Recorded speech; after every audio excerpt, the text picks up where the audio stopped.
Molt bon dia. En primer lloc, vull agrair a la direcció del màster que m'hagi convidat a pronunciar aquesta lliçó inaugural del curs 2021-2022, que esperem que sigui més normal, més passable, més fructífer que els dos últims cursos, a causa d'una circumstància a la qual no cal al·ludir perquè, de fet, encara no hem superat del tot. Però, en fi, les coses sembla que estan més bé i també comencem amb potser amb més empenta i amb més ganes que en altres moments.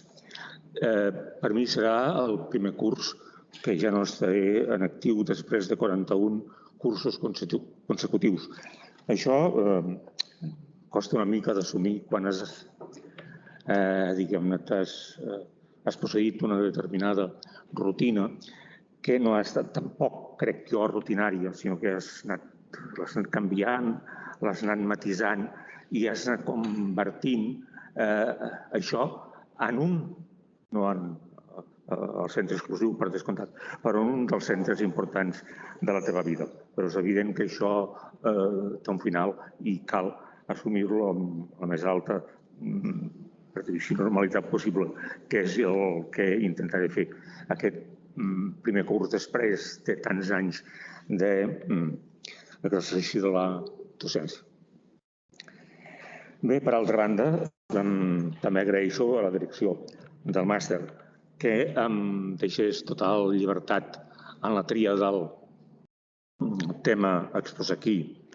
I, de fet, he triat un dels temes, un dels centres d'interès que vaig començar a treballar en el moment que em vaig posar a fer, ja fa molts anys, la tesi doctoral, al Teatre de Joan Oliver.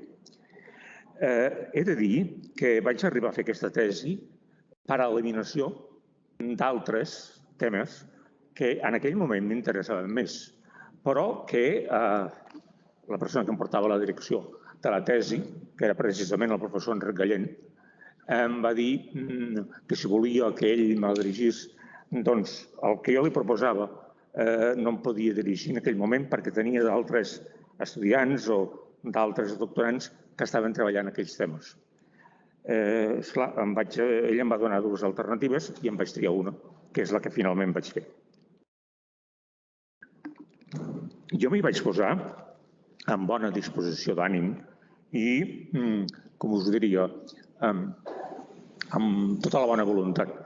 Però no era un tema que especialment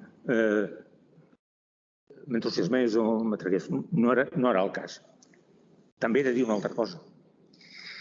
Vaig començar amb bon peu, malgrat tot, perquè vaig tenir la col·laboració que a vegades es dona per suposada, però que no és així, que és la total disponibilitat de la família. I això ja va ser un ajut inestimable que em motiva. I per altra banda, i això també va ser essencial, així que vaig anar entrant en el Teatre de Joan Oliver i en tot el que significava el Teatre de Joan Oliver, em vaig adonar que potser sense voler o per les circumstàncies havia trobat un tema que realment em va arribar a entusiasmar, però ja portava una temporada llarga en la tesi. Per què? Perquè, a més del coneixement de l'obra de Joan Oliver, que crec que sí que necessitava una interpretació i una anàlisi detingudes, em va posar en comunicació amb unes formes teatrals que només coneixia per aproximació i crec que a través de la tesi vaig arribar a conèixer més bé i, sobretot, em va motivar a continuar investigant i treballant en aquella línia o en aquelles línies que, més enllà del Teatre de Joan Oliver, la tesi m'havia obert. Per tant, en aquest sentit, va ser, a la fi, una tesi molt agraïda pel coneixement de l'autor i per tot allò que suposava de cara a determinats gèneres el coneixement de l'autor. Perquè una de les primeres coses que he de dir és que el Teatre de Joan Oliver és, per dir-ho així, un gran recull, més o menys fusionat, de diverses línies creatives del teatre del segle XX. I això és molt important. Cal destriar-ho i veure com s'interrelacionen i veure com es projecta. Bé, ens hem de situar, per veure la figura de Joan Oliver, en els anys 20 del segle passat. Ara fa 100 anys aproximadament. El teatre català de l'època tenia unes determinades fortaleses pel que fa als gèneres dramàtics tractats. Però tenia una feblesa respecte al teatre europeu molt acusada, que era que en el teatre català hi havia una tradició relativament sòlida, estimable, de comèdies de costums. I de comèdies de costums, diguem-ne, referides a la petita burgesia. Per exemple, molt lligades aquestes comèdies originalment als sainets de costums, però ja, diguem-ne, amb el pas del temps, dels autors, etc., s'havia aconseguit un teatre de comèdies de costums en el sentit més ampli, interessant i útil. Però, en canvi, estava pràcticament mancat del que seria un teatre destinat a la mitjana i alta burgesia, que a Europa de l'època era l'anomenat teatre de bulevard. Un teatre de base clàssica destinada a l'entreteniment i a alguna cosa més que l'entreteniment de la burgesia mitjana i la gran burgesia. Això pràcticament no existia en el teatre català. I per què no existia? Doncs perquè realment la demanda en aquest sentit era molt escassa. Hi havia hagut alguns intents, però que no havien tingut continuïtat. En aquest sentit és clau l'empresari Josep Canals. L'empresari Josep Canals, primer des de Romea i després des del Teatre Novetats, al llarg dels anys 20 i dels anys 30 fins a l'any 34-35, va morir relativament jove encara,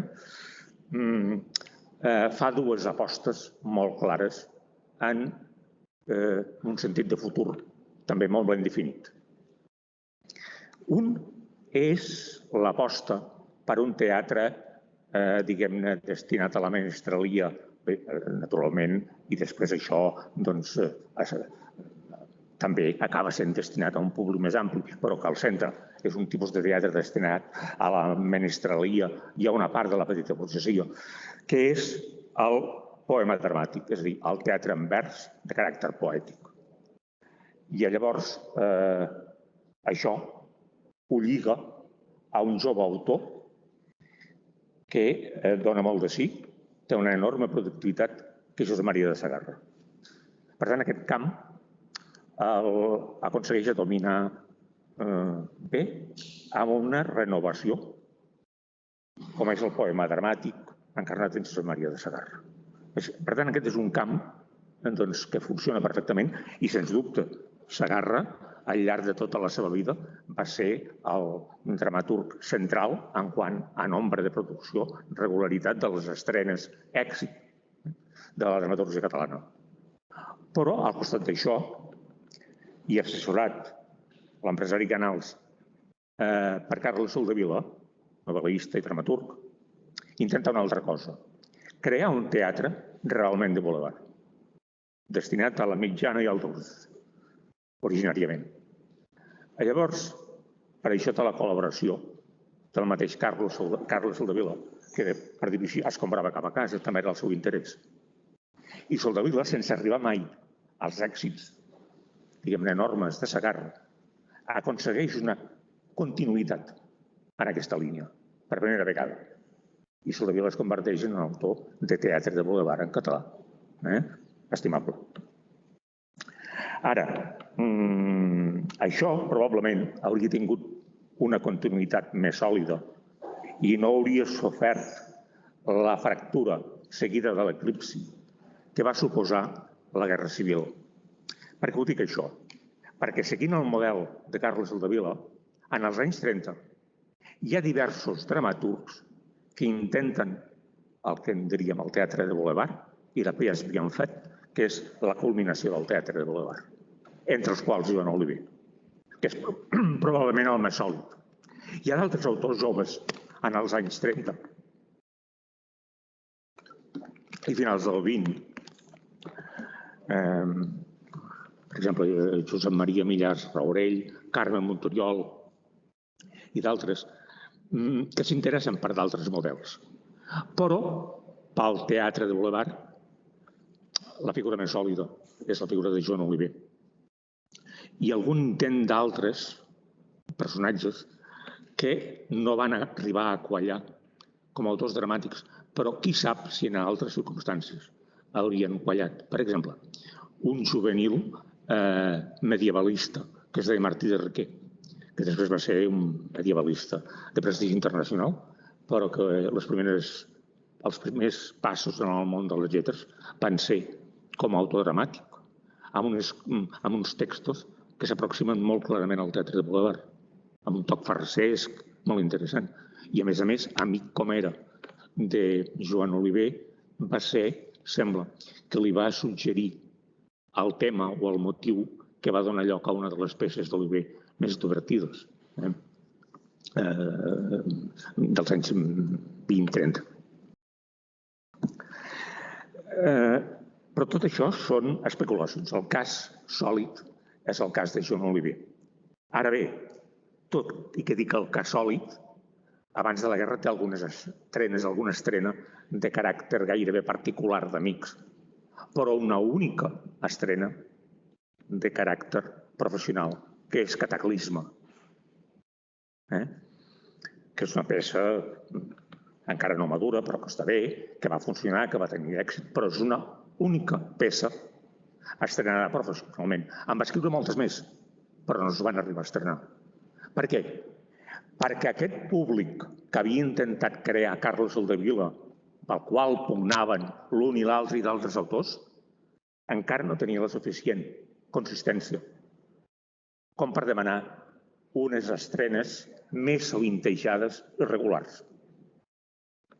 Aquesta opció es va intentar també reforçar amb la traducció, traduccions fetes també en part per Carles Soldevila, d'autors estrangers que anaven en aquesta línia. Això també va tenir un èxit d'estima, però tampoc un èxit de públic continuat. Semblava que aquest sector del nostre públic i de la nostra societat no acabava d'estar interessat per aquesta alternativa. Analitzar per què passava això no ens portaríem molt lluny, però és un tema que jo crec que en un moment o altre s'haurà de fer. Jo crec que la burgesia del país no es pot posar tot al mateix sac, però la immensa majoria de l'alta burgesia, una part important de la burgesia mitjana, doncs mai no ha estat interessada en totes les seves conseqüències en el teatre català, perquè en el moment que això s'hauria pogut veure molt clarament, quan als anys 20 i 30 hi havia iniciativa privada en aquest sentit, mai no va funcionar del tot bé. Hi havia èxits d'estima, èxits de crítica, fins i tot un cert èxit de públic, però no va acabar de consolidar-se d'una forma definitiva. Després amb la guerra i ja va ser un daltabaix, la postguerra, la repressió i això no ho va fer possible, i quan la recuperació del teatre català en el sentit modernitzador dels anys 60, aquests models ja quedaven molt lluny. I va ser també una de les causes del desencís final de Joan Oliver, perquè ell es feia, sentia, optava per aquestes formes teatrals d'una manera, per dir-ho així, estructural. Bé, qui era Joan Oliver? Joan Oliver era un fill de dues famílies que procedien de l'alta burgesia industrial de Sabadell i dels grans propietaris rurals de Sabadell, una fusió a través del matrimoni dels seus pares, i per tant un membre de l'alta burgesia del país, rural, per dir-ho així, de terratinents i de la indústria. Un matrimoni, en aquest sentit, més que emblemàtic. Ja sabeu que, com a poeta, va signar sempre amb el pseudònim de Pere IV i tota l'altra seva producció amb el nom de Joan Oliver. Ell va explicar en diverses declaracions, en entrevistes i també en documentació que vaig trobar a casa seva, que suposo que la va utilitzar després per redactar alguns textos de records, etc. Explica amb molta claredat que la biblioteca del seu pare, que era, per dir-ho així, un terratinent industrialitzat, penseu que la família de Joan Oliver tenia un avi fundador de la Caixa de Sabadell i un besavi fundador del Banc de Sabadell. No podia estar més bé. Per tant, en aquest sentit, és una família realment emblemàtica. Tenien una gran biblioteca. I el seu pare es veu que era un interessat en la cultura francesa, si més no relativament, i que rebia setmanalment, això també és d'una altra època, un magazín francès que es deia l'Il·lustració, que era un magazín polític, social i cultural, que sortia cada setmana, l'Il·lustració, que va sortir durant anys, dècades. Llavors, aquest magazín, a començament del segle XX, cada 4 setmanes, el quart cap de setmana de cada mes, portava adjunta una altra publicació que es diu La Petite Illustració. Què feia la Petite Illustració? La Petite Illustració publicava a cada número, un cop per mes, doncs, una peça de teatre de les que tenien èxit a París en aquell moment. Moltes eren peces de teatre de boulevard. Algun melodrama, alguna obra de la tradició, diguem-ne, de la comèdia, de Molière, etc. Però allò anava presentant un panorama del que es feia a París que tenia èxit. I al costat d'això hi havia una pàgina dedicada molt específicament a informació teatral parisenca, que donava referències, relacions, alguns xafardeigs. Això sembla que Joan Oliver, nen i adolescent, era una cosa que el va apassionar. I realment es veu després llegint el seu teatre que aquest món hi és, d'una manera o altra. I per altra banda, també vaig fer una cosa al començament del treball sobre la tesi, que va ser buidar la biblioteca de Joan Oliver per veure què podia haver llegit en la seva adolescència i en la seva joventut. Perquè em vaig adonar que els llibres que ell havia comprat posaven un timbre amb el seu nom, un segell amb el seu nom. Això volia dir que com a mínim l'havia comprat i, per tant, que li interessava. L'havia arribat a llegir o no, això ja, però almenys l'havia interessat. I això permetia també separar-lo dels llibres de les generacions anteriors, tot i que la biblioteca havia estat expurgada perquè per necessitats econòmiques ell a la postguerra havia venut llibres luxosos i d'altres llibres havien desaparegut, però els seus es conservaven bastant bé. Això m'ha poder permetre veure què havia llegit o què havia pogut llegir i què no.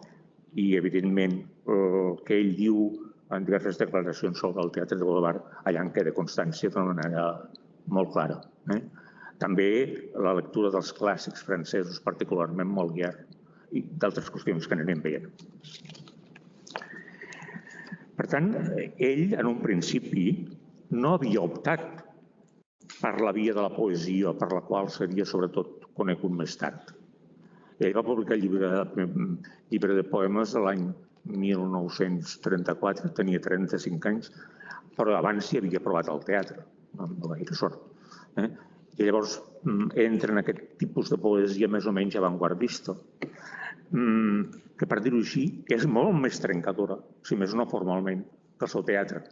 Perquè una de les concepcions fonamentals del teatre de Joan Oliver i de la seva escriptura dramàtica és el teatre no és per ser guardat en un calaix com un llibre de poesia o una novel·la fins que vinguin circumstàncies millors. El teatre té una destinació pública immediata i s'ha d'estrenar poc després de ser escrit, perquè incideixi en aquella circumstància concreta de la comunitat, encara que això comporti haver d'acceptar algunes limitacions. Va ser sempre fidel a aquest principi. I també fidel a un altre principi, que és el principi d'adequació. en aquesta societat concreta, en aquest moment històric concret, què puc estrenar i què no. Per què venia determinat això? Venia determinat en part pel gust del públic, que repercutia en la taquilla, claríssimament, i repercutia en la possibilitat o no de professionalitzar-se. I, per altra banda, lligava amb la qüestió de fins on puc arribar amb la meva gosadia en aquesta circumstància política. Això té unes virtualitats, però té uns perills també molt greus. Ell, en aquest sentit, era taxatiu. Calia acceptar aquests perills. Això més tard, en els anys 50 als 60, en fer-se gran, es va donar que no li quedava temps o no li quedava prou energia per continuar per aquesta via. I és quan renuncia a la creació dramàtica. Però també per una altra cosa, perquè s'adona que aquells models que per ell han estat fonamentals ja no tenen sortida, ja no tenen recepció adequada i per tant és complet. I quan permet que amb textos seus, narratius, alguns dramàtics, poètics, fins i tot es facin espectacles poètico-teatrals a l'entorn de la seva pròpia obra, que això en els anys 70 es va fer molt i posteriorment algunes vegades també s'ha fet, i en aquest sentit era un autor incitador, però la seva obra original ha quedat més en un segon terme, precisament pel que acabo de dir. Mireu, en l'obra de Joan Oliver hi ha una qüestió fonamental, ja ho he dit abans, que és el teatre de boulevard. I aquella forma superior del teatre de boulevard, que podríem dir perfecta, encara que sigui molt relativament, que és la pièce bien faite, la peça ben feta. Quines característiques té el teatre de boulevard i en concret la pièce bien faite? Hi ha dos elements, és una dramatúrgia de base clàssica, molt aristotèlica. Hi ha dos elements que són essencials en el model, que són la intriga i l'estructura perfectament lògica, pensant en termes de lògica aristotèlica de l'acció. Llavors hi ha també una qüestió de contingut que en aquest llibret on hi ha tota la meva exposició al complet i que jo no resseguiré, perquè si no em faria... Són 60 i tantes pàgines de gairebé 70 de text i per tant no puc entrar de cap manera. Per tant, per qüestions de detall, aquí ho tindreu molt més complet. Aquí jo, en la conferència, doncs entro en les qüestions formals de la pièce bien faite, el teatre de boulevard, però no entro en una qüestió de contingut que ara avanço, perquè és també important. I és la qüestió de la temàtica, del motiu. Aquesta intriga i aquesta estructura es poden adequar a diversos motius, a diversos temes, però n'hi ha un que és molt recurrent, que és la temàtica que en podríem dir conjugal. L'amor-passió, tractat a través d'una institució fonamental en el món occidental, que és el matrimoni i les llibertats que es pren un respecte al matrimoni. La qüestió de la infidelitat i de la transgressió del vincle matrimonial a través d'aquesta institució, que és la institució de l'amant. Això és una presència gairebé obsessiva en el teatre de boulevard. Què distingeix a molts autors de teatre de boulevard d'altres autors del mateix teatre? És el grau de gosadia en què enfoquen aquesta qüestió. Mireu, si agafeu la producció de Carles Soldevila, que és la immensa majoria anterior a la Guerra Civil, i la de Joan Oliver, anterior a la Guerra Civil, que és molt més curta, us adonareu de seguida que el grau d'incisió, de corrosió i de punyida de Joan Oliver és més alt. Carles Soldevila és més suau. no perquè Carles Soldevila no pogués ser també punyent, perquè la primera peça de Carles Soldevila, que és Civilitzats tanmateix és una peça en un acte, és molt més agressiva que tota la producció posterior de peces llargues. Perquè Soldevila ja ha vist fins on pot arribar aquell públic i ha tirat enrere. Perquè va ser ben acollida la primera peça, però també es va notar, i ell se'n va donar de seguida, que hi havia reticències. No va patir per aquella peça, que potser per la novetat va passar i va passar bé. Va patir per la continuïtat, per si tindria públic o no. Joan Oliver, potser perquè no va estrenar tant, se va arriscar més. I per altra banda també s'ha de dir que personalment era una persona més incisiva que no pas Carles Soldevila. Però a diferència, per exemple, del que va fer amb la prosa o el que va fer amb la poesia, en cap moment no va adoptar una postura formalment avantguardista ni de continguts. El teatre era un art servil, en el millor sentit de la paraula, al servei de la societat i d'una societat real, històrica, que viu l'autor, amb les limitacions d'aquesta societat. Ara, en el cas d'Oliver, també intentant arribar als límits d'allò que és permissible per a aquesta societat. I és el que es va plantejar.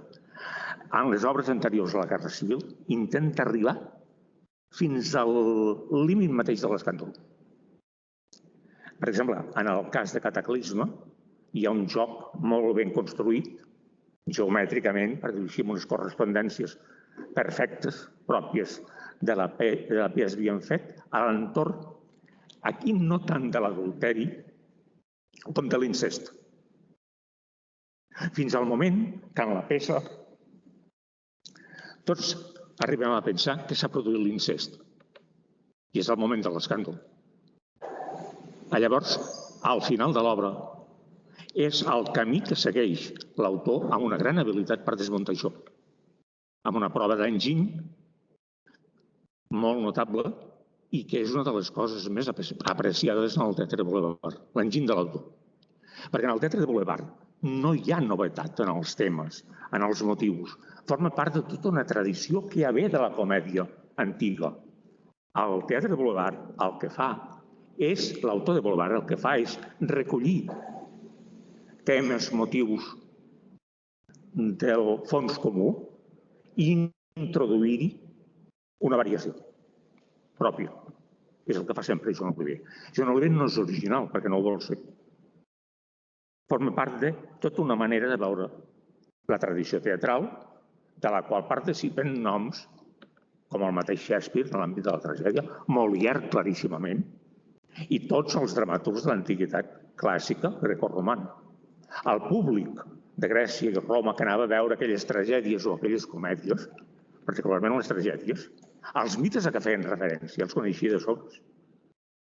Només anava a mirar, a veure Èsquil, Sòfocles, què introdueixen com a propi en el mite ja conegut. És el que pretén fer Joan Oliver encara, i el que volen fer els autors de Boulevard, amb la continuïtat d'aquesta tendència clàssica. La primera exigència del teatre de Boulevard, i especialment de la P.S. Bien Fet, és un desenvolupament progressiu i rigorós de l'acció, la progressió dramàtica, entesa de la manera més clàssica, a través del principi de progressió. Sempre amb aquesta construcció, si l'obra es divideix en 3 actes o en 5, que és el tip, en alguns casos, la cosa més típica, la construcció dramàtica i la progressió dramàtica ha d'anar en el sentit d'inferior a superior. Per tant, en el final d'acte, o gairebé en el final d'acte, hi ha d'haver l'escena culminant. I després es pot permetre a l'autor, si vol, una antiescena, és a dir, una baixada de tensió dramàtica que matisi allò, però que no ho contradigui, per una sortida més suau. Llavors, el segon acte i el tercer han de seguir el mateix esquema. Ara bé, tenint en compte que hi ha hagut un primer i hi ha hagut després un segon, no poden començar a un nivell tan baix de tensió com el primer i arribar a punts més alts, fins a l'esclat al final del tercer acte o del cinquè, seguit o no d'una antiescena, és a dir, d'una escena, diguem-ne, suavitzadora per la sortida o per matisar. Això, tant en el món del drama, la tragèdia, com en el món de la comèdia, els autors clàssics ho respecten bastant. I en el cas de l'Oliver, és pràcticament un respecte gairebé escolar que té per aquest principi, especialment en les obres, en les peces d'abans de la Guerra Civil.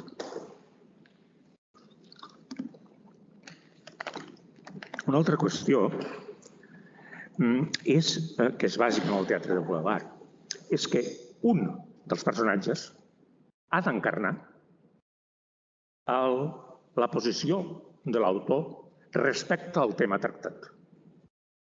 És el que es coneix en francès amb el nom de raisonneur, el raonador. Normalment, quan mires una obra de Boulevard, i en el cas de Jean Olivier també,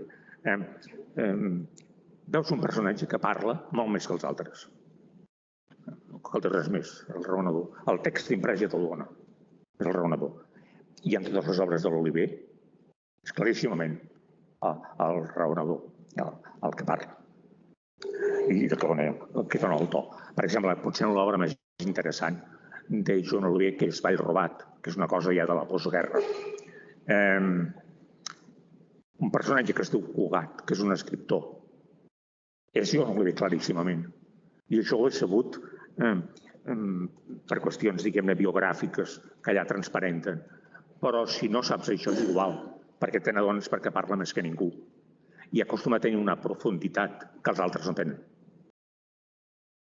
Un personatge que es diu Cugat, que és, em sembla, la clau. I en les altres obres, pràcticament, també el trobaries en una de les, potser la més interessant, de la preguerra, que és allò que tal vegada s'esdevingué. Joan Oliver, gairebé sempre, el trobeu sota l'aparença d'aquest personatge bíblic que es va dir Caín, que és el més irreverent dels personatges bíblics, per dir-ho així, no? En fi. Hi ha també una altra qüestió en el teatre de Boulevard, en la peça que hem fet, que és la necessitat que el públic s'identifiqui amb allò que veu a l'escenari, que es creï un vincle de proximitat, que el públic no ho vegi com una cosa aliena a la seva vida. Hi ha una identificació directa, immediata. Jo m'identifico amb aquest, amb aquell, o amb aquell clima de l'obra. Però hi ha també una cosa, per dir-ho així, més profunda, que és la identificació per rebuig. M'explico.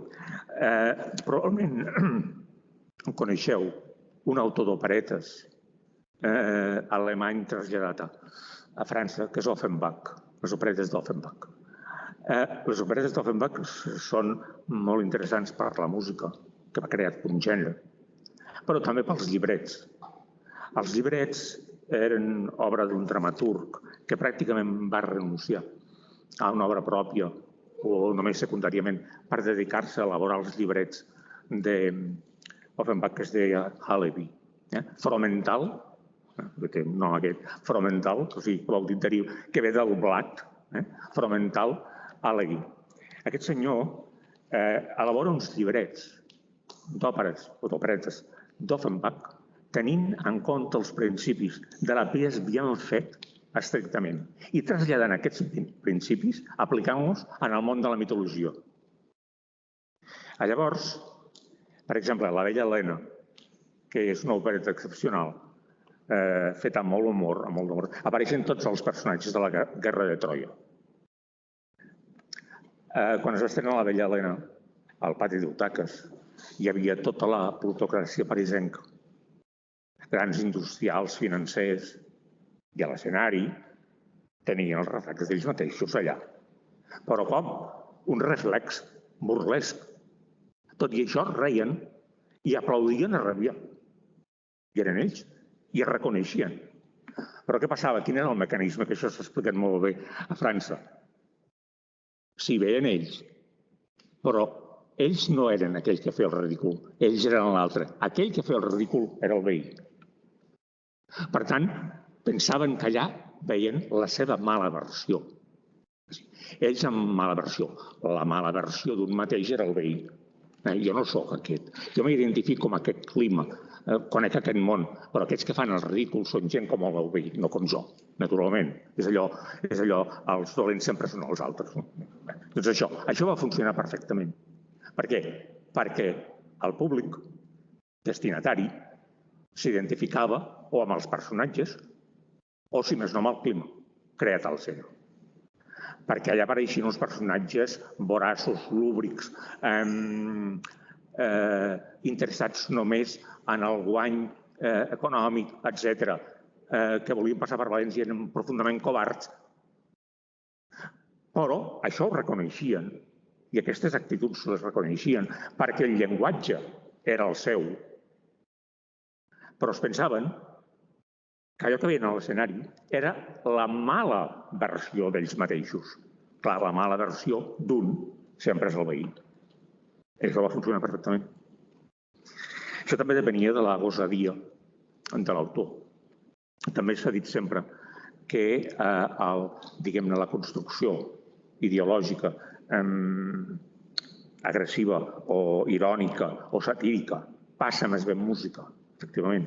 Jo crec que un dels instruments d'Offenbach perquè passessin les operetes era precisament la música d'Offenbach, que era climàtica i arrossegava. Si allò s'hagués estrenat com una comèdia de Halevi, no sé si hauria funcionat tan bé i hauria tingut tanta adhesió, perquè en realitat és una mica paradoxal, però va passar i va ser un èxit. Per tant, fixeu-vos que en aquest sentit sí que va explorar Offenbach i Halevi, van explorar els límits de la permissivitat, perquè allò anava contra el públic en realitat. Però si li dèiem un text, amb una forma, amb un esperit que no arribava a l'escàndol. El vorejava, potser, però no arribava a l'escàndol. Hi havia algun comentari a la premsa, en algun moment d'aquestes estrenes, que pensaves això una mica més i ja seria un escàndol a París. És el que va intentar Olivier, arribar al límit. I això fa que, per exemple, la seva visió del matrimoni, de les relacions extraconjugals, etc., sigui molt crítica, arribant a un límit. De fet, hi ha una altra cosa que en el teatre de Boulevard passa sempre. És que una dramatúrgia amb un teatre de Boulevard com la francesa o amb una forma també teatral d'aquest tipus com la d'Anglaterra o la Gran Bretanya amb el Well-Met Play, per entendre'ns, una part de la producció d'Oscar Wilde, les comèdies d'Oscar Wilde, algunes peces de Bernard Shaw i alguns altres. Una dramatúrgia amb aquest tipus, també, per exemple, en la dramatúrgia espanyola, l'alta comèdia, Benavente, etc. Una dramatúrgia d'aquest tipus necessita una producció sovintejada, molta producció. I això París ho va aconseguir, i Londres també. Madrid no tant. I aquí, amb teatre català, no, perquè no hi havia les circumstàncies que possibilitessin aquesta regularitat. Perquè normalment el teatre de Boulevard presenta obres que es cremen, que no tenen una vida llarga, perdurable, i es tornen a estrenar. I això demana una producció contínua, que l'estructura del país tampoc no va permetre. Ara, també hi ha, no ens enganyem, obres de Boulevard que romanen i són recuperades després, més tard. Penseu que els creadors del Boulevard francès, particularment, no sé, Eugène Labiche, un autor de mitjan segle XIX, i d'altres, encara avui, algunes de les seves obres són reestrenades molt sovint a França i en altres llocs. Per tant, també el Villó Boulevard es conserva. Però penseu en una cosa, d'Eugène Labiche, que s'estrenen, es van reestrenant 10 o 12 obres avui dia, en va arribar a escriure més de 300. Això també s'ha de dir. Per tant, va haver de produir moltíssim. i cremar-les, perquè el públic en aquest sentit demanava novetat. I en no comptar amb una protecció oficial depenien exclusivament de la taquilla. Això volia dir una producció contínua. Perquè sí que una obra podia durar 2 mesos, però hi havia obres que duraven 2 o 3 dies. Bé, en el teatre de Boulevard, el públic, davant d'un autor, no li demana sempre el mateix. Això Francesc va molt clar. He parlat d'Eugène Labiche. Què li demana al públic a Eugène Labiche i a les seves peces de Boulevard i en alguns vodevils que també té? Que sigui una piconadora, és a dir, que sigui un carnisser, que no deixi a l'escenari ningú, diguem-ne, estalvi d'alguna desgràcia, que els destrueixi a tots minuciosament, amb una anàlisi moral a través de l'humor i molt accelerat. En canvi, què li demana a Sacha Guitry? Sacha Guitry és un autor de començament del segle XX, que arriba fins als anys 50 del segle XX. Hi ha un llibre francès molt interessant sobre Guitry que es diu El fenomen Guitry. Per què? Perquè Guitry va ser autor teatral, va ser actor, va ser director de cinema i actor de cinema. Per tant, ho va ser tot. I va crear tot un univers, Guitry. Molt interessant. Què li demana a Guitry, al públic, com a autor? No li demana el mateix que a Labiche. No. S'ha creat un nom que vol dir Guitry, allò que en francès diu un esperit, finor, subtilesa, enginy. Per tant, un tipus de comèdia en què l'enginy és fonamental. I que podríem resumir amb una frase. En les obres de Guitry sempre guanya i sempre té raó aquell que parla més bé.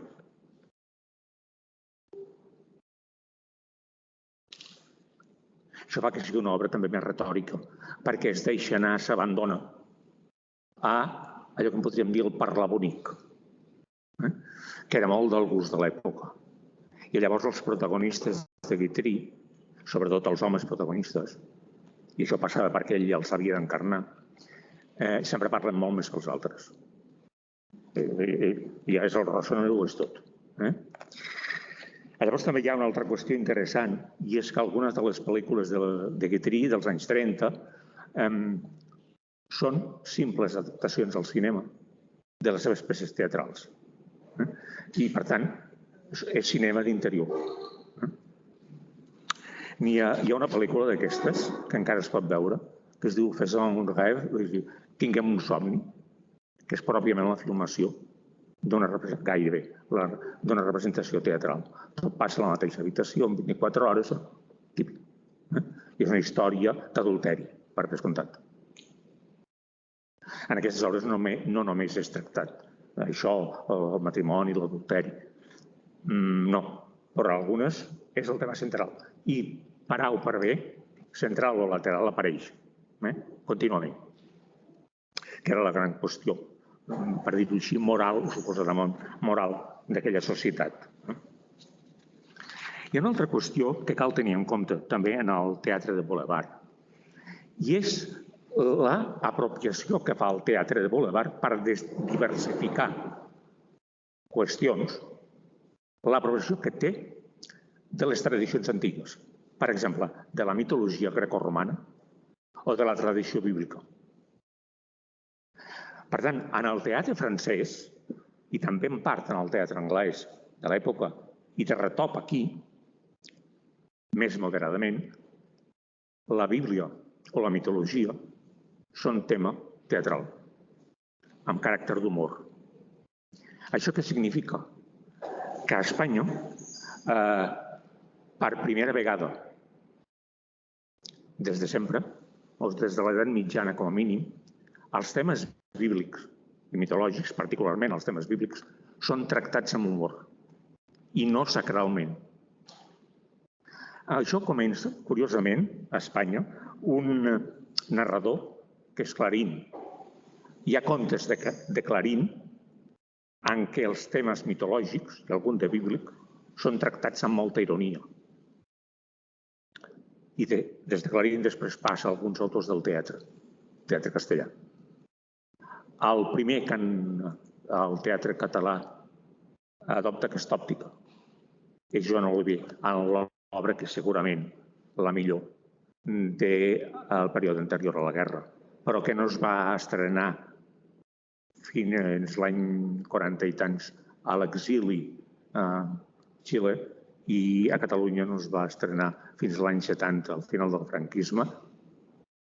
Hi ha problemes, perquè es va estrenar per la Mercè de 1970, va durar 10-12 dies i per pressions d'associacions de pares i mares de l'època i d'alguns procuradors franquistes i tal, la representació d'allò que tal vegada s'esdevingué al Teatre Capsa, que és un teatre que ja no existeix, que era la cruïlla al carrer d'Aragó i Roger de Llúria. O Pau Claris, sí, perdó. Pau Claris, que és un teatre que allà ja no existeix de fa molt temps, allà va quedar suspès al cap de pocs dies de l'estrena, 10 o 12 dies. Se n'havien de fer 40 representacions, en van fer 10 o 12.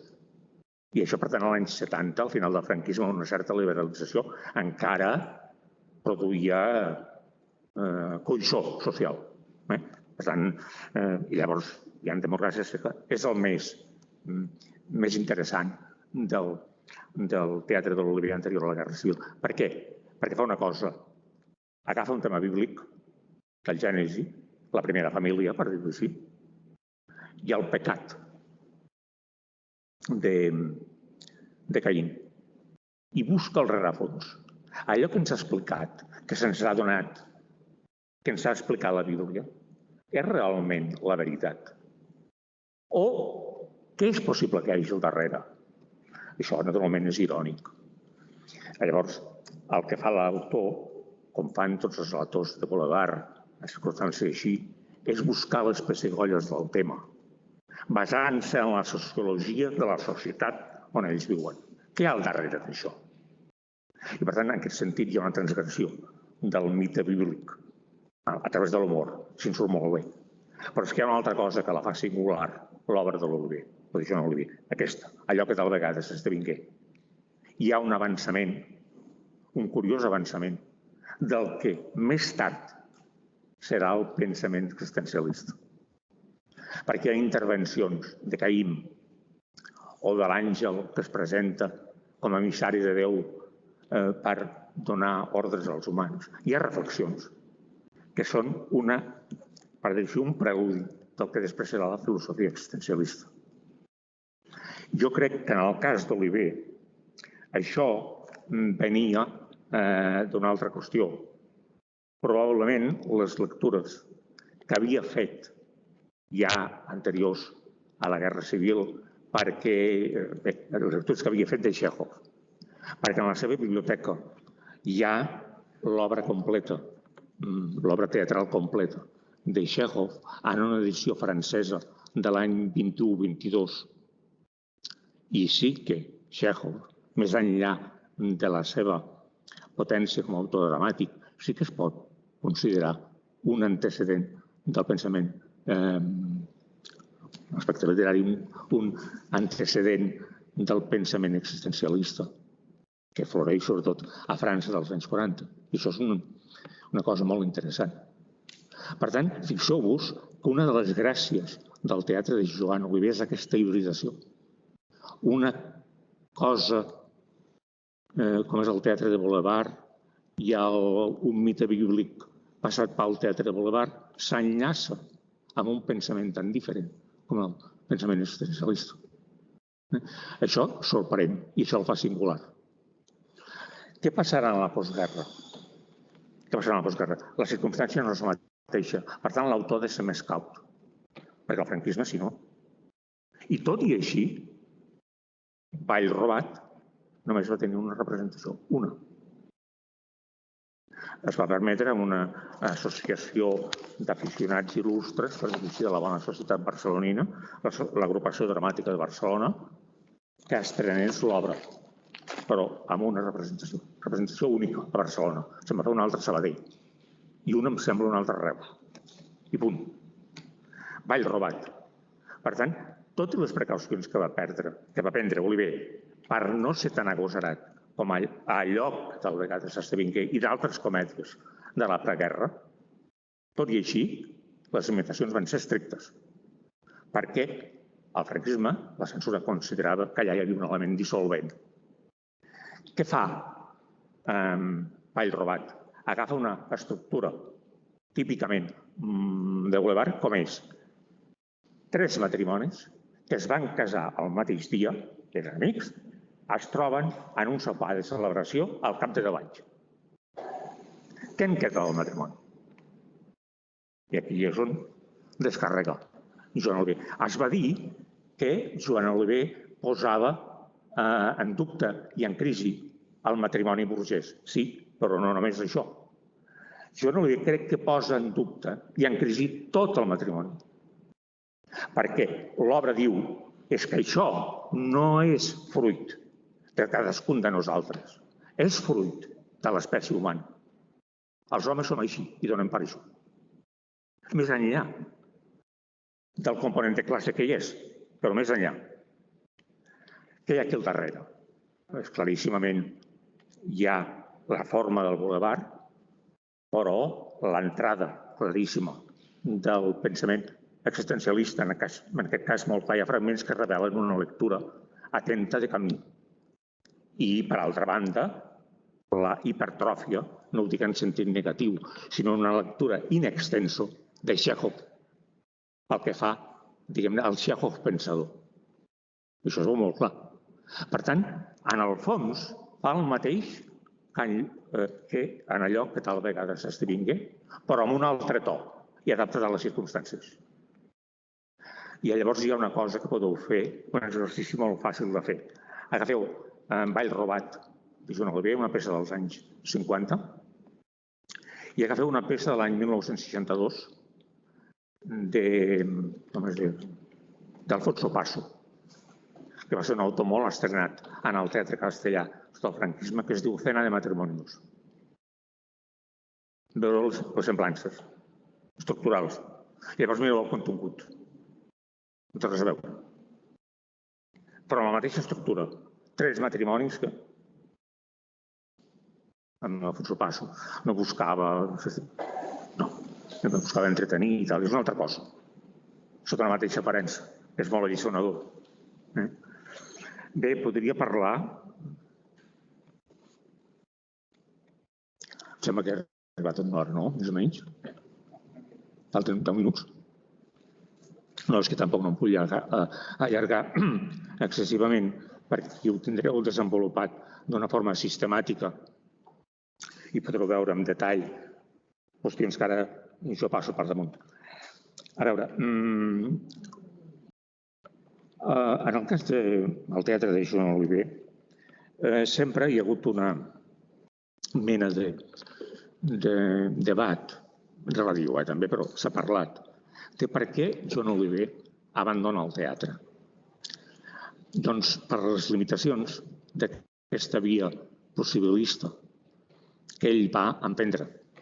I la va emprendre no com, per exemple, Antonio Boro Vallejo, que és també una via possibilista davant d'Alfonso Sastre, que va morir no fa gaire, fa uns dies. La va emprendre no al teatre en castellà, sinó al teatre en català, que tenia encara menys camp de joc per qüestions de nombre de població i, a més, tractant-se d'una llengua, d'una literatura que per elles mateixes havien estat maltractades, perseguides. Llavors, esclar, la posició de Joan Oliver molt diferent, per exemple, de la d'Espriu, molt diferent de la Manuel de Pedrolo, de la mateixa manera de Capmany, etc. És una posició amb uns riscos. Llavors, ell intenta estrenar com siga. Hi ha textos que escriuen la postguerra que són merament entreteniments per mantenir la presència a l'escena, perquè no se l'oblidi completament. Llavors, es veu abocat a uns compromisos que ni ell mateix s'hi acaba trobant còmode. Llavors, a finals dels 50 fa una aposta que és suïcida. Després de veure com Vall robat i alguna altra peça no havia aconseguit ni un mínim de normalitat perquè la censura ho impedia, fa una cosa que és un drama religiós a la manera de la paraula de foc o de la ferida lluminosa de Segarra, i que es diu Una drecera, o a vegades la titula La gran pietat. I l'estrena al Teatre Romea, amb tots els permisos en aquest cas, i amb l'idea que serà, si més no, una obra d'èxit de públic, segons els gustos d'un públic molt ampli, més enllà de la burgesia del seu temps. Què passa? Que no funciona. Perquè el tercer acte és molt fluix, però el primer i el segon, per a aquell públic que anava a aquest tipus de representació i que determinava que una representació d'aquest tipus tingués èxit o no, encara era més atrevit. Presentava el cas d'una noia de família B als anys 50 que tenia un avortament provocat i clandestí. Això, presentat des d'una perspectiva molt moral, d'acord amb la moral catòlica més ortodoxa, encara era massa agosarat per aquell tipus de públic. Llavors, en el tercer acte, havia de fer una veritable pirueta per tancar l'obra a gust del públic. Al final no funcionava. Això per a ell va ser un cop definitiu i en la possibilitat d'avançar per aquí, que tampoc no se'n sortia, perquè hi havia un punt de no credibilitat, perquè no lligava amb l'esperit d'això, no ho havia de cap de les maneres. I veiem que tampoc no podia avançar per la línia aquesta d'hibridació del bulevard amb d'altres coses, perquè no hi havia les possibilitats, adonant-se també que aquella línia davant dels dos llenguatges, la seva continuïtat era més que problemàtica, almenys aquí, opta pel silenci. O opta només per petites obres d'humor de circumstàncies, que és el que fa al llarg dels anys 60 i que en alguns casos són simple paròdia del teatre avançat del seu temps. Per exemple, Vivalda i l'Àfrica Tenebrosa. No és altra cosa que una paròdia, una sàtira, paròdia del teatre a l'absurd. Va fent diverses paròdies o simplement un entreteniment més o menys divertit. Cosa molt menor, i ho diu en un moment determinat. Jo, vist el meu fracàs, vaig optar per la via fàcil de les traduccions, tradueix molt, però el volum de teatre traduït per Joan Oliver és tan gros o més que el del teatre original, i en alguns casos fa no només traducció, sinó versió d'aquella obra. El cas de Pygmalion, de Bernard Shaw, o en el cas del Misantrop, de Molière, que és una obra extraordinàriament ben traduïda, i d'altres. Va per aquesta via, o coses... Ell ho diu, jo vaig anar per la via fàcil de les traduccions perquè em vaig adonar que el meu món s'havia acabat i no podia anar enlloc. Això li va doldre. Això li va doldre perquè a final de la seva vida, l'any 84, ell va morir al 86, havia nascut el 1899, va morir al 86, al final de la seva vida, amb un llibret d'una col·lecció que publicava l'Ajuntament de Barcelona, que es deia Converses a Barcelona. Hi ha una conversa entre ell i en Pere Calders. I ell li diu, jo tota la vida vaig pensar que arribaria un moment o altre, que jo seria reconegut com a autor dramàtic. És el que volia ser abans que tot i el que he volgut ser fins al final. El reconeixement m'ha arribat com a poeta i fins i tot com a narrador. Sobretot com a poeta. Però allò que jo hauria estimat més no ha estat possible. Per tant, això li dolia molt, molt. I llavors, amb molts textos, diguem-ho així, periodístics, articles i tal, o en alguna obra seva dels anys 60, es mostra extraordinàriament crític amb les tendències del teatre més contemporani. allà sí, evidentment, allà hi havia una dissensió estètica i una dissensió del que vulgueu, però també hi havia una càrrega, és a dir, del ressentiment, no, sinó del ressentiment del dolor provocat per aquestes expectatives que ell estimava més que cap i que va ser la que no es va complir. Bé, aquestes coses imponderables. Jo torno a dir que el teatre de Joan Oliver és un teatre interessant per a alguna de les seves peces. Particularment allò que tal vegada s'esdevingué, Ball robat, que són dues peces, jo crec, potents. La portada en escena, particularment de Ball robat, demana una dramaturgia prèvia, perquè allà és molt sobre el paper, però jo crec que es pot traure un fruit realment potent. D'altres són interessants des del punt de vista històric, de sociologia del teatre. I després també el teatre de Joan Oliver és, diguem-ho així, un col·lector de tendències internacionals, foses, amb més o menys encert, i que té aquesta originalitat de fondre Boulevard amb pensament existencialista. I això sí que és una originalitat a remarcar i a subratllar, perquè no és gens freqüent en el món ampli del teatre de Boulevard. Per tant, és una cosa. En aquest sentit, Joan Oliver s'aproxima una cosa, una mica, a Bernard Shaw. Per què? Perquè Bernard Shaw adapta el Well Met May del teatre britànic, l'adapta a les possibilitats del teatre d'idees, per entendre'ns, Ibsen. I fa una mena d'híbrid. Oliver ho fa una cosa semblant amb el pensament existencialista. Bé, perquè de fet, què passa en el cas d'Oliver? La preocupació existencial en Oliver és perpètua, malgrat el que ell digui. I la preocupació religiosa, encara que ell mal parli de la religió. Però sempre té la cosa de dir la religió institucional. O diu, en el cas del cristianisme, el Vaticà. Però en el fons hi ha una preocupació religiosa i transcendental en Joan Oliver. I per tant, això vol dir alguna cosa. No és un no creient, un no ateu, un agnòstic. Aquella persona que als 80 i tants anys manté correspondència amb un monjo de Montserrat, parlant de temes transcendents. Encara que declari públicament, jo soc un agnòstic.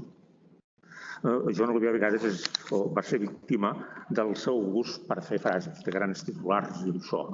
El teatre català és la història d'una misèria. Llavors, quan entres en el contingut, veus que no és allò, que s'està negant a ell mateix, però li encantaven els titulars. Això és una debilitat pel titular. Estaria avui en un món perfecte, no? El titular a val què, no? Bé, és un personatge molt atractiu per la psicologia també, però evidentment a mi això m'ha agradat molt i coneixo, però des d'un punt de vista teatral, el seu teatre com a realitat i com a revelació d'una realitat de més enllà de la seva persona i del seu teatre, per mi va ser absolutament determinant. Molt bé, moltes gràcies per la vostra atenció i us desitjo un excel·lent curs 2021-2022.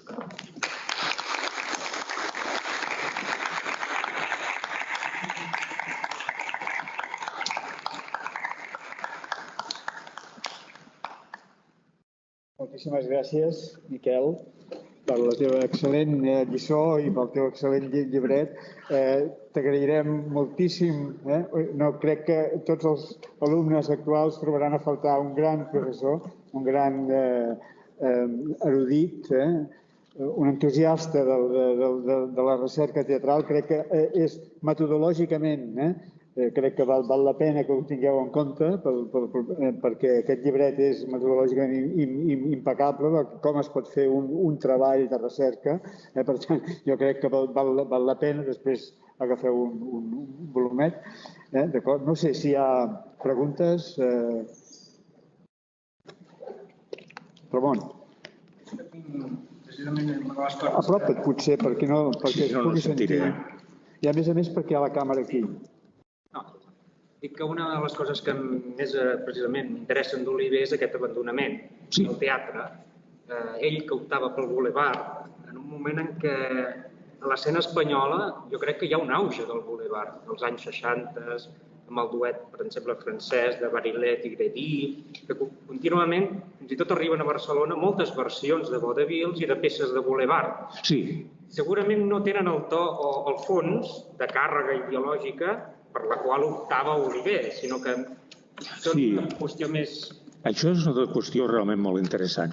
En els anys 60, que el franquisme permet una certa obertura, també en el teatre castellà, aquí arriben companyies de Madrid que porten teatre de boulevard traduït o bé alta comèdia i que ho representen a Barcelona i que té un públic. Quan s'intenta això en català, no funciona. No funciona. Primer perquè el nombre d'estrenes en català ha de ser molt menor. Si al damunt són d'una nit, de cap manera no pot funcionar. Jo crec que també perquè el públic adequat no està interessat per això. Però, en fi, si hi ha una nit, malament. En el teatre català, el franquisme mostrava molt més permissiu amb un teatre de factura més tradicional, encara més tradicional que el boulevard, com el poema Sagarrià. O coses que no acabava d'entendre per on anaven i que intentava controlar però no se'n sortia del tot, com els grups joves de teatre independent, que optaven per brec, per altres coses. Però aquesta qüestió del teatre de boulevard no funcionava. I a més hi havia aquesta qüestió, que els que venien de Madrid triomfaven perquè aquí no es produïa un teatre català de les mateixes dimensions i amb el mateix nombre d'estrenes. Per tant, era una impossibilitat. I això també Oliver se'n dolia. És a dir, s'adonava que venien de Madrid, que ens portaven teatre de boulevard, que una classe social determinada el seguia, que aquests textos eren més o menys bons literàriament i dramàticament, a vegades havia de tenir, encara que no ho deia, que eren textos inferiors als seus, ho havia de notar, com inferiors al mateix Carles Soldevila, però que funcionaven i anaven bé. Quan s'estrenaven en català, amb totes les dificultats, tampoc acabaven. Això va ser un motiu més, perquè veia que el seu teatre encara funcionava en algun lloc, però en la seva llengua no. Va ser un element més de desmotivació de Joan Oliver i que adoptés aquesta actitud final respecte als nous teatres tan repetant, perquè les seves discussions amb Enric Carçola van ser èpiques. A propòsit d'això, pot ser que també li manquessin connexions amb la gent que d'alguna manera gestionava les minúcies del teatre català de l'època. Sí, ell tenia unes relacions molt àmplies en la seva postura. Perquè Joan Capri, de fet, debuta fent moltes coses de boulevard, no? I amb el Capri, una de les primeres coses que escriu públicament sobre ell, que és aquella carta destino de l'any 59, vaja, gairebé no diu el seu nom, però el responsabilitza d'una decadència vertical, diu, del teatre català en només una dècada. És que Joan Oliver era una persona que psicològicament també en dona bastant. Era l'home de les solucions i de les grans decepcions. Ell, com a recurs final, va confiar en el monòleg, i té diversos monòlegs. I va pensar, mira, l'home perfecte per l'humor i el monòleg, Capri. Quan s'adona que aquest senyor representa, que té èxit, però que el seu estil interpretatiu, la manera de tractar el text, perquè per ell era fonamental la qüestió literària del text, allò no funciona, rep la gran decepció. Això es devia de saber ell, perquè tothom l'havia advertit. O sigui, hi havia gent que el coneixia més que ell. Té una gran decepció, faltava amb el tracte al teatre. Home, però tu no vas per aquí. Tu el que vas és que estàs desesperat i vols estrenar. I llavors fas el que fas. Era un personatge que donava molt de sí i després, clar, passava un declivi, unes baixades terribles. I una altra cosa que també no he pogut entrar i que hauria pogut donar molt joc però que tampoc no el va donar és que durant la Guerra Civil, i aquest és un tema que no he entrat en l'exposició, és l'altra gran qüestió de Joan Oliver, és que durant la Guerra estrena i escriu una obra de teatre revolucionari com és La Fam. Ell no era un home de la revolució malgrat el que estigués i que estigués més o menys d'acord. Ell era un home d'una gran família burgesa que ell mateix diu, jo vaig tenir el drama que no vaig haver de treballar fins als 40 anys. A l'exili va haver de treballar. I això ho considerava un drama. Clar, perquè abans em vaig acostumar que tot tenia pagat. Allà vaig haver de treballar i llavors acaba el món damunt. torna aquí i no troba el patrimoni familiar ni de lluny com era. Doncs aquest senyor escriu durant la guerra, que no passa cap estretor econòmica, ni amb la guerra, una obra de teatre revolucionari. A més, amb uns pressupostos intel·lectuals que no són els seus. I aconsegueixo una cosa que t'adones que no és ben bé el seu esperit, no és el fons d'ell, però que històricament és molt interessant. Aquest experiment a l'entorn del teatre expressionista alemany, que ell coneix a través del francès. Això ens portaria a un altre tema. És a dir, Joan Oliver toca diverses variants del teatre Boulevard, el teatre aquest, i en cap moment no se n'arriba a sortir del tot en el sentit d'estrena regular i continuar. Gràcies. Algú més?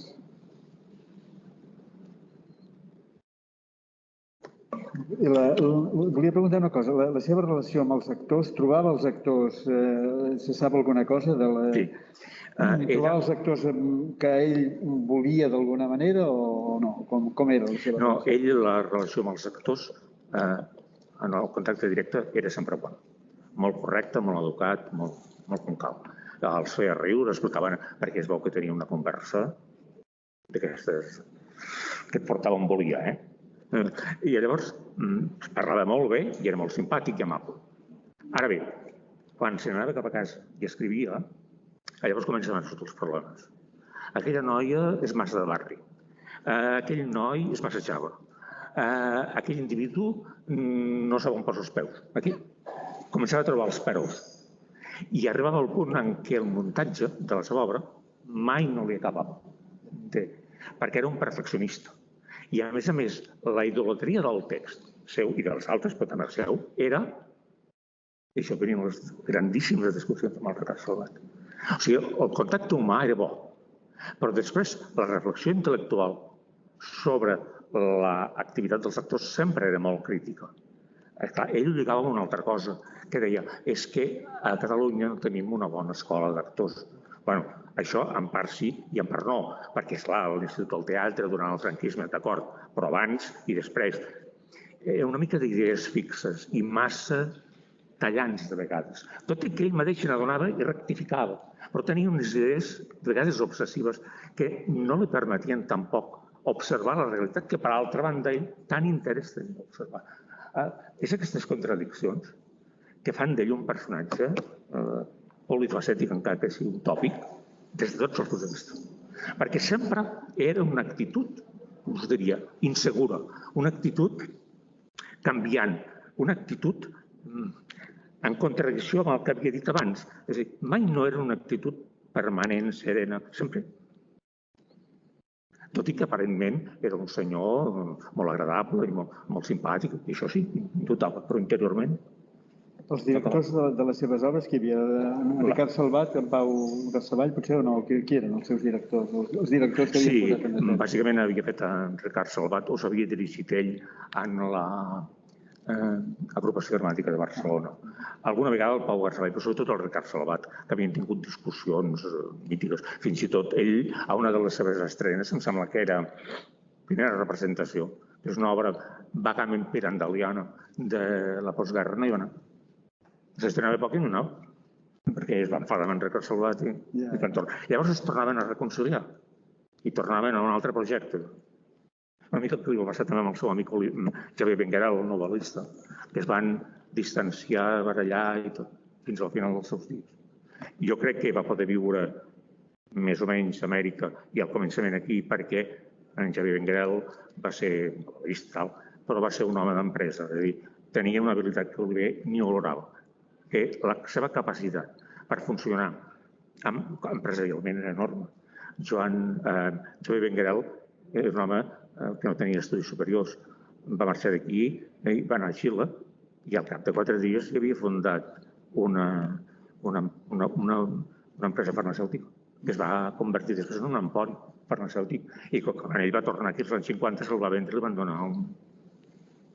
I amb això jo crec que va mantenir més d'una vegada Joan Oliver, perquè era un home pels negocis molt hàbil, l'altre no tenia idea. Però esclar, ja li va dir, tu ja havies treballat des dels 14 anys, jo no he treballat fins als 40. I ell va tornar aquí amb la idea que aquí alguna cosa trobaria. I quan va arribar aquí i va veure com el panorama familiar amb la guerra i la gestió del seu germà gran després de la guerra ho havien fos, hauria tornat a marxar. Ell venia per ser un autor, ja més o menys començava una certa permissibilitat. Bueno, a casa meva podré anar fent, bé, potser no com abans, però podré continuar sense treballar, arribar aquí. Ja no tenia marxat res. Ja tenia 50 anys. En fi, és tot el que us puc dir avui sobre Noguera. I em penso que l'he conegut, però no el vaig conèixer. Quan jo vaig començar ja era mort. Vaig tenir molt bona relació amb la viuda i amb la seva filla, Sílvia Oliver. Vaig tenir i després amb les seves netes. Una relació extraordinària que em va donar accés a tot el fons que estava intacte, com ell l'havia deixat. Ara sé que s'ho va quedar a la Fundació La Mirada de Sabadell, ho tenen allà museïtzat i tot, però en aquell moment era el despatx del carrer de la Travessera dels Corts. I allà estava encara intocat, com ell va deixar, fins i tot el barret posat damunt d'un bust. Li havien fet el barret posat, intacte, la taula, amb els papers de l'últim dia que havia treballat, tot allà deixat. Feia una... Però va tenir accés a tot això que s'ha publicat, epistolaris d'ara, i això jo ho havia vist. És que era un conjunt de coses inèdites deixat allà. Vaig anar a mirar. Casualment, en el moment oportú, hi ha unes persones generoses i molt receptius. Cosa que no es pot dir de totes les famílies. Jo recordo d'haver-lo vist en un bar que hi ha a Gràcia, a l'estació de Gràcia dels trens, allà a la Placídia. Suposo que baixava de Sabadell i anava allà i feia la tertúlia amb els amics i se'n tornava. I després, allà davant del bar aquest, durant uns anys van tenir un pis. Ah, d'acord. Ja tenien un pis bastant gran i van estar uns quants anys i després van marxar cap a l'Estació dels Corts. I ell va morir a l'hospital, però quan vivia a l'Estació dels Corts.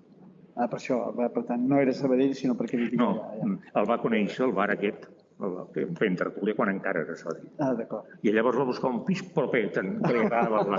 O sigui, és el bar, la tertúlia, la que va determinar el pis. Sí. Està bé. Molt bé, Miquel, doncs si no hi ha cap més pregunta ni res, doncs moltes gràcies. Encara de nou. Moltes gràcies.